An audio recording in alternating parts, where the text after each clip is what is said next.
안녕하십니까, 박사입니다. 라이칭더 신임 타이완 총통이 주권 독립과 양국론을 강조하자 중국은 예고도 없이 타이완 포위 훈련을 벌였습니다.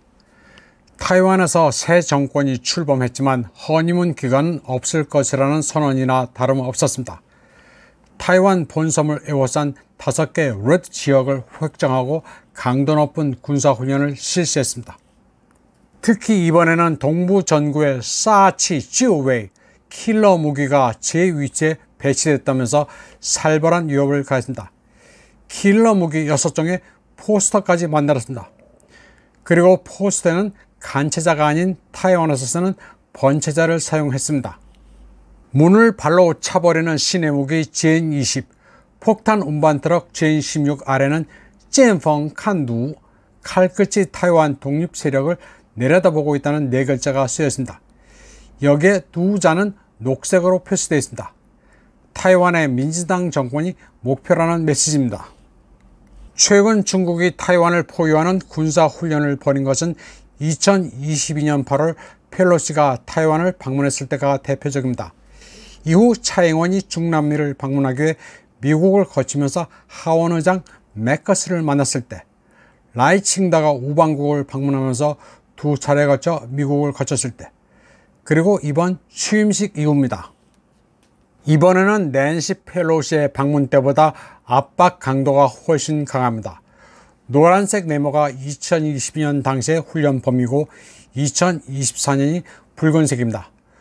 왼쪽에 꺾어진 붉은 구역은 펑후섬을 직접 노리고 있습니다.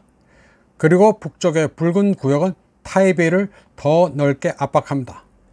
그리고 동쪽의 좀 작은 붉은 구역은 타이완군의 군사 요충지 화롄의 지하산 기지를 겨냥하고 있습니다. 지하산은 암벽 지형인데 여기에는 타이완 공군 전투기의 터널 비행장이 위치합니다. 또 동남방의 넓은 붉은 구역은 바스 해협 부근에 펼쳐져 있습니다. 퇴로를 막고 외부 원조도 차단하는 길목입니다. 전반적인 포위망은 타이완 해안으로부터 24마일에 걸쳐 있습니다.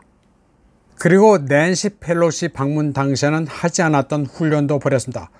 최북방 마주 동인다오에서는 3.1 해리까지 접근해 포위했고, 진먼 우추유에서는 3해리, 2.8 해리까지 접근했습니다. 이곳 낙도에서는 해경선을 동원했습니다. 이번에 중국은 모두 49기의 전투기를 작전에 투입해 이 가운데 35기가 해협 중간선을 넘어 서남방 공역에 진입했습니다. 동원한 해군 함정은 모두 19척, 해경선은 7척이었습니다. 그런데 이번에는 미사일이나 실탄을 쏘지 않았습니다. 타이완 국군은 P3C 대잠 초계기를 출격시켰습니다. 진먼에서는 대응 훈련을 벌였고, 동부 군사요충지 화롄에서는 F-16 전투기가 무장한 채 경계태세에 들어갔습니다. 남부 컨팅 기지에는 슝펑2와 슝펑3 미사일이 배치됐습니다.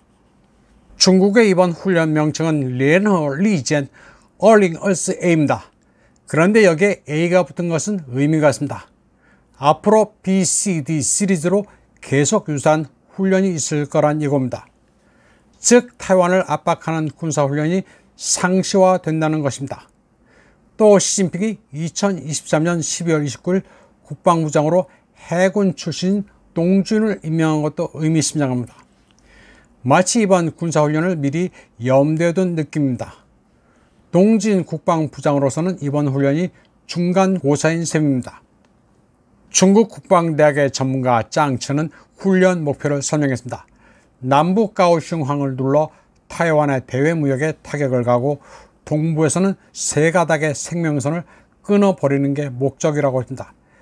에너지 수입과 타이완 독립 세력이 도피하는 것을 원천 차단하는 것이라고 했습니다. 그리고 유럽과 미국의 지원 세력이 오는 것을 끊어버리는 목표도 있다고 했습니다. 그런데 이런 살벌한 경고와는 달리 이번 이틀간의 군사훈련은 무사히 잘 지나갔습니다. 중국군이 의외로 실탄도 쏘지 않았고, 타이베이와 진먼을 오가는 여객기도 정상적으로 운항했습니다. 타이완인들은 전혀 긴장하지 않았습니다.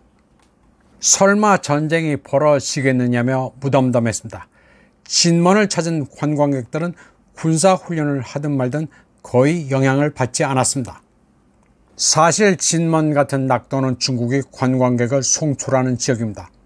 그래서 전쟁 연습을 하면서도 평화공사는 계속한다는 메시지를 보냈다고 할 수 있습니다. 타이완의 여러 평론가들은 이번 군사연습을 에피타이저라고 평가합니다.聯合利劍2024에 이어 BCD가 계속 이어질 것으로 보고 있습니다. 이번 방송은 여기까지 하겠습니다. 시청해주신 여러분 감사합니다.